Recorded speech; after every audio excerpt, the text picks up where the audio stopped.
Köpçilik adam nesiyege gilam karabürüydü bu acı mamma yok. Benim alal gilamla 300'e gelirse bir aydan 12 aya karzına gilam bertimiz.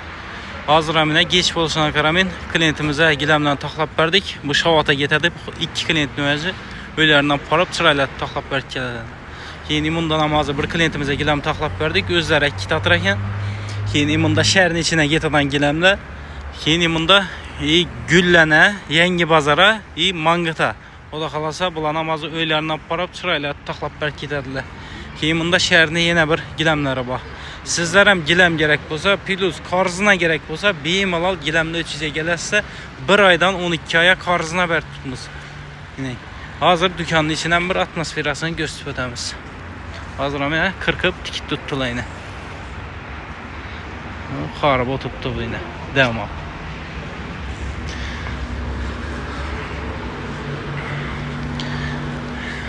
Bu yine bizene dükkanımızın içi bardak. Sizlerem gelip işi haklagan gilemlerinizle karzını alt geçişiniz mümkün. Büyünen bir fura tavarımız düştü. Ondan yine yengelik özde geltirtti. Yengelikle dım çöp gelip durup haklaganlarınızla nesiyege alt geçişiniz mümkün. Beyim alal geçenize buladı. Gilemlerden asortimentle dım çöp. Yani bardak popkan adam çöp cehennemden şunun gibi tuttu.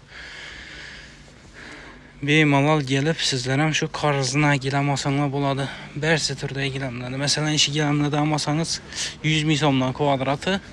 Mesela 10 metre alsanızdan 1 milyon olsa 10 metre 12 metre alsanız 1 milyon 200 buladı. Ayına 100 bin somdan düşerdi. Mesela bir 12 metrelik kalidorunuzu alsanızdan 100 bin som. Hiç neyse puldan düşmedi. Benim mide güldü ismi, high-tech ismi, benim güldü ismi, benim sarı ismi.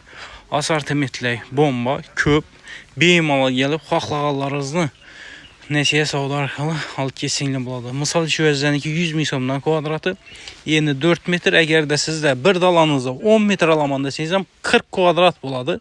4 milyon pul buladı. 4 milyonunu bir yılda төлeseniz ayına 333 bin som puldan төлeysiz. Yesiniz emez da. Eğer ben taza hocalık bana plastin gilemle deseniz imunda plastin gilemle 30 bin somdan bulan ki. Например, işinden 4 metre 10 metre altı balamanda deseniz 40 kvadrat olsa 1 milyon 200 bin som bulama. Aşının buladı. Kvadrat 30 bin somla üzeriyiz. Hesaplap komentarda yazıp etikte öğretsin.